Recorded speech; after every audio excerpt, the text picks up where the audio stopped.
ሰላም ጤና ይስጥልኝ የቻናላችን ተከታታዮች፣ ዛሬ ለየት ያለና ለብዙዎቻችሁ በውስጥ ለጠይቃችሁኝ ምላሽ ይዤላችሁ መጥቻለሁ። ዩቲዩብ ቻናል ለመጀመር ላሰባችሁ ወይንም ፎቶ ቤት ለመክፈት ላሰባችሁ፣ በተጨማሪም የፊልም ስራዎች፣ የሙዚቃ ቪዲዮዎችና የተለያዩ ዶክመንተሪ፣ የተለያዩ የማስታወቂያ ስራ መስራት ለምትፈልጉ፣ በከፍተኛ ጥራት መቅረጽ ትፈልጋላችሁ፣ ለየትኛው ስራ የትኛው ካሜራ ተመራጭ ነው የሚለውን ጠቁማችኋለሁ ማለት ነው። ነገር ግን የትኛውን ካሜራ መግዛት እንዳለባችሁ ግራ ገብቷችኋል። አይዟችሁ፣ ዛሬ በ2026 በገበያ ላይ ያሉ ለዩቲዩብ ለቭሎግ እና ለፎቶ ቤት እንዲሁም ለተለያዩ ለማስታወቂያ ለፊልም ስራዎች የሚሆኑ አሪፍ ገበያ ላይ ያሉ ካሜራዎችን እነሱም ብራንዳቸውን እነግራችኋለሁ ማለት ነው። እስከ መጨረሻ ድረስ አብራችሁን ቆዩ። በመጀመሪያ የምናየው ዩቲዩብ ላይ ትኩረት አድርገው ለሚሰሩ ነው። በመጀመሪያ ማለት ነው ለቭሎገሮች እና ራሳቸውን እያዩ ለሚቀርጹ ቴኪንግ ሄድ ቪዲዮ የሚሆኑ እነዚህ ካሜራዎች ክብደታቸው ከቀላል እስከ ከባድ የፊት ፎከስ፣ አውቶ ፎከስ ስክሪናቸው በፈለጉበት መዞር የሚችል ይህም ማለት ያለ ካሜራማን ራሳችሁን በራሳችሁ የምትቀርጹበት ስቱዲዮ ውስጥ ሆናችሁ እንዲሁም ቭሎግ መስራት ለምትፈልጉ ማለት ነው ስክሪኑን በፈለጋችሁበት ሮቴት የምታሩበት እነዚህ ሁለት ገራሚ ሆኑ በፉል ኤችዲ የሚቀርጹ ካሜራዎችን ሪኮመንድ አደርጋችኋለሁ ማለት ነው። ካነን 600ዲ የሚባለው ማለት ነው። ይሄ በጣም አሪፍ ነው፣ ለዩቲዩበሮች በጣም አሪፍ የሆነ ካሜራ ነው። ካሜራው ሜጋ ፒክስሉ 18 ሜጋ ፒክስል አለው። ፉል ኤችዲ መቅረጽ ያስችላል ማለት ነው።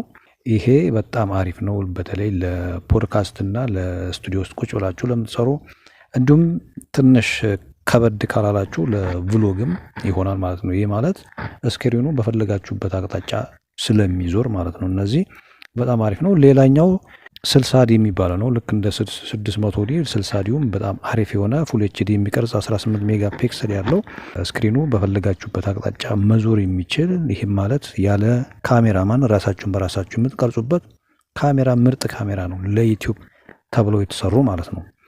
እነዚህን ሪኮመንድ አደርጋችኋለሁ። ሌላኛው በዋጋ ትንሽ ወደድ ቢልም ማለት ነው ሶኒ ዜድቪ ኢቴን የሚባለው በጣም አሪፍ ነው። ይህም ሮቴት ያደርጋል ስክሪኑ በፈለጋችሁበት አቅጣጫ በጣም እስከ 4K መቅረጽ ያስችላል።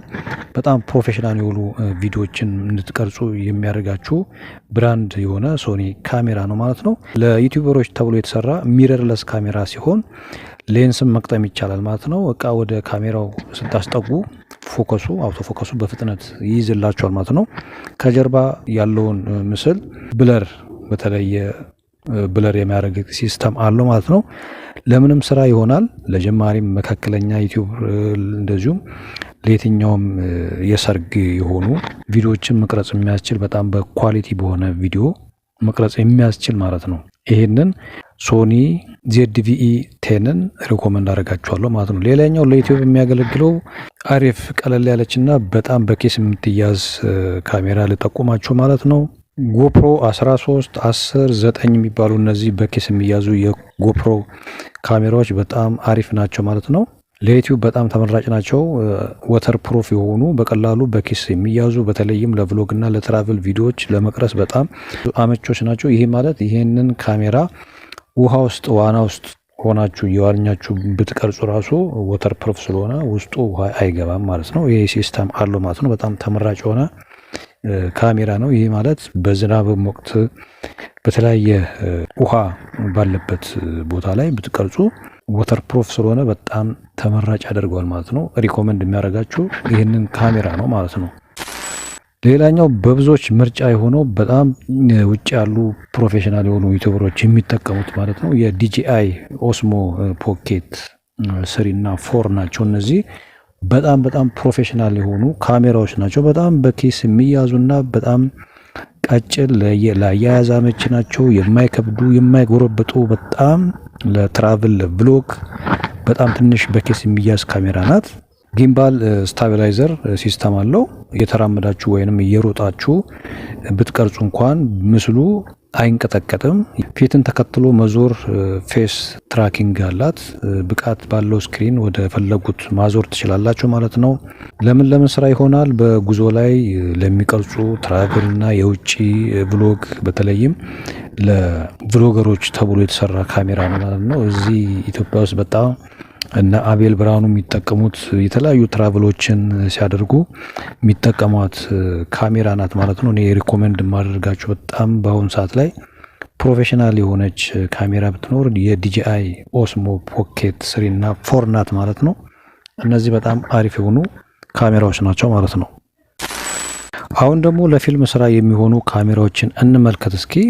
ለፊልም ስራ እንደዚሁም ለተለያዩ ፎቶ ቤት የሚሆኑ ለሰርግ፣ ለተለያዩም ለሾው የሚሆኑ ፕሮግራሞችን ለመስራት የሚያመቹ ካሜራዎችን እንመልከት። ለተለያዩ ለሙዚቃ ክሊፖች፣ ለመዝሙር ክሊፖች እንዲሁም ለማስታወቂያ ስራዎች፣ ለሰርግ፣ ለተለያዩ ለፎቶ ቤት የሚሆኑ በጣም ኳሊቲ ቪዲዮ የሚያነሱ ማለት ነው። ከተመረቱ እንኳን በጣም ብዙ አመት ያልሆናቸው ካሜራዎች እነ ሶኒ አልፋ 7 እና 7 የሚባሉ ብራንድ ሶኒ ሲኒማቲክ ካሜራዎች ናቸው። እነዚህ ካሜራዎች ለፊልም ስራ ተብሎ የተሰሩ እጅግ ዘመናዊ ካሜራዎች ናቸው። በጣም ፈጣን አውቶፎከስ አላቸው። ማታ ላይ ወይም በደካማ ብርሃን ጨለማ ውስጥ ሆናችሁ ሎላይት አስደናቂ ምስል ይሰጣል ማለት ነው። ካሜራው እንዳይሞቅ የራሱ የሆነ ማቀዝቀዣ ፋን አለው ማለት ነው። ለምን ስራዎች ያገለግላል? ፕሮፌሽናል የሆኑ ፊልም ስራ ላይ መግባት ለሚፈልጉ፣ እንደዚሁም የማስታወቂያ ስራዎች እንዲሁም ደግሞ ለቲቪ ሾም ይሆናሉ፣ ለሰርግ ስራዎች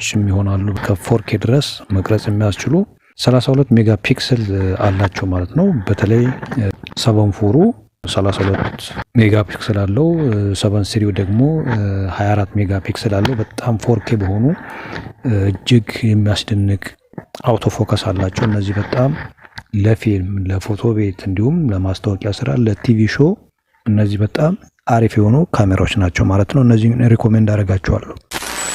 አሁን ደግሞ ለፊልም ስራዎች የሚሆኑ ካሜራዎችን እንመልከት። ለፊልም ስራና ለሲኒማ ቪዲዮዎች እንዲሁም ለማስታወቂያ ስራዎች፣ በአጫጭር ፊልም ሾርት ሙቪ፣ ለሙዚቃ ቪዲዮና ከፍተኛ ጥራት ላላቸው ለፊልም ስራዎች የሚሆኑ ካሜራዎችን ካሜራቸው ቀለም ማስተካከያ፣ ከለር ግሬዲንግ ለማሰራት ሰፊ እድል የሚሰጡ ናቸው። ብላክ ማጂክ ፖኬት ሲኒማ ካሜራ ነው።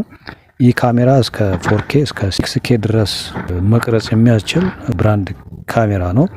ይህ ካሜራ እንግዲህ ለፊልም ተብሎ የተሰራ ነው። በተለይ ሆሊውድ ላይ በጣም የሚጠቀሙት ካሜራ ነው ማለት ነው። እዚህ ሀገራችንም አሉ እንደዚህ ፕሮፌሽናል የሆኑ በተለይ ከፍተኛ ጥራት ላላቸው ለቴሌቪዥን ጣቢያዎች የሚሆኑ ካሜራዎች ናቸው እነዚህ ብላክ ማጂክ የሚባሉት፣ እንዲሁም ደግሞ ምርጥ ፊልም የሚሰሩባቸው ማለት ነው። እና ልክ እንደ ትልልቅ ሆሊውድ ካሜራዎች የፊልም ከለር ሲኒማቲክ ሉክ ይሰጣል። በብራው ፎርማት ስለሚቀዳ ቀለም ጋር ለሚጫወቱ ሰዎች ምርጥ ነው። የራሱ የሆነ የፊልም ስራ ሶፍትዌር ዴፊኒንስ ሪዞልቭ በነጻ አብሮት ይመጣል። ልብ በሉ ይሄ ካሜራ አውቶፎከስ የለውም፣ በእጅ ማኑዋል ነው ፎከስ የሚያደርገው። ሀገራችን ላይ በጣም ትልልቅ ፊልሞች የሚሰሩበት ካሜራ ነው ማለት ነው። እና ይሄ ካሜራ ብላክ ማጂክ ይባላል ማለት ነው። ሌሎቻችሁ ደግሞ እሺ እኔ ለዩቲዩብም ለፊልምም ለተለያዩ ማስታወቂያ ስራዎችም ለሰርግም ለፎቶ ቤትም አንድ ላይ የሚሰራልኝ ካሜራ ምን አይነት ነው ብላችሁ ለጠየቃችሁኝ ሪኮመንድ ማድረጋችሁ ማለት ነው ካነን ኢኦኤስ R50 ወይንም R10 የተባሉ የካነን ካሜራዎች ናቸው። እነዚህ ካሜራዎች የተፈጥሮ ቀለምን ይዘው ቆንጆ አድርገው ቪዲዮ የሚቀርጹ ካሜራ የሚቀርጹ ናቸው። ለፎቶ ለቪዲዮም በጣም አሪፍ ናቸው ለመጠቀም እንዳልኳችሁ ለፎቶ ቤትም ለዩቲዩብም ለምንም። እና እነዚህን ካሜራዎች ሪኮመንድ ማድረጋችሁ ካነን ኢኦኤስ R50 እና R10ን የምጠቁማችሁ ማለት ነው። እነዚህ ለብዙ ስራ የሚሆኑ ለፊልም፣ ለተለያዩ ለማስታወቂያ እንደዚሁም ለፎቶ ለምን የምትፈልጓችሁ ከሆነ እነዚህን ካሜራዎች ነው ሪኮመንድ የማደርጋችሁ ማለት ነው። እስከ 4K ድረስ መቅረጽ ያስችላሉ ማለት ነው። እንግዲህ ዋናው ነጥብ ምንድነው? ካሜራ ከመግዛታችሁ በፊት በደንብ ማሰብ ያለባችሁ ነገር ቢኖር በምትሰሩት ስራ ይወስኗል ማለት ነው። የምትሰሩት ስራ ነው የሚወስናችሁ። ለምን አይነት ስራ ነው የምትፈልጉት? ምን አይነት ስራ ነው እየሰራችሁ ያላችሁት? ያንን ማሰብ ያስፈልጋል። እናንተ ከነዚህ ካሜራዎች የትኛው ወደዳችሁት? በአሁኑ ሰዓት በምን አይነት ካሜራ ወይም ስልክ ነው እየቀረጻችሁ ያላችሁት? ኮሜንት ላይ ሀሳባችሁን ጻፉልኝ። ቪዲዮውን ከተመቻችሁ ላይክ እና ሰብስክራይብ አድርጉ። በቀጣይ ደግሞ በሌላ ቪዲዮ እንገናኛለን። እስከዛው ቻው።